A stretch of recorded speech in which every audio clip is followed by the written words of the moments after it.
দেখুন আমার হাতে গোনা 4টে দিন মাত্র হাতে বাকি। এইবারের পুজো তো প্রত্যেক কটাই গায়ে গায়ে পুজো, সব পুজো আমাদের সময়টা খুব কম হাতে, তা আমাদের কাজের প্রচণ্ড ভিড়, তার মধ্যে থেকে রাত জেগে কাজ করতে হচ্ছে সবাই মিলে।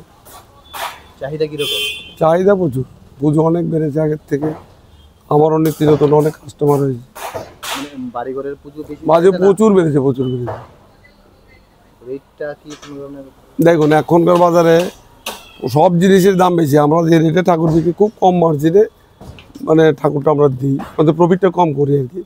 বিশেষ করে আমি আমার কথাটাই বলছি, আমি কম দামের জিনিস ইউজ করি না, কম দামের জিনিস দিয়ে আমি ঠাকুর সাজাই। আর সব যারা কিনবে ক্রেতা তাদেরও একটা যেন বার্ডেন না হয় সেই লেভেলে একটা দাম সিদ্ধান্ত নিয়ে ওদেরকে ঠাকুর দিই। আমি তো ঘর থেকে দিতে পারবো না, কিন্তু আমি প্রফিটটা কম করি। কোন মানে বড় আইটেমের মূর্তি বেশি না ছোট আছে? না, সব রকমেরই আইটেমের ঠাকুর আছে, বিগ বাজারের ঠাকুরও আছে, আবার ছোট বাজারের ঠাকুরও আছে। পুজোর মানে কত নাগাদ শেষ হতে পারে আপনার কাজ? আছেই তো 4 দিন, এর মধ্যে যে কোনো মানে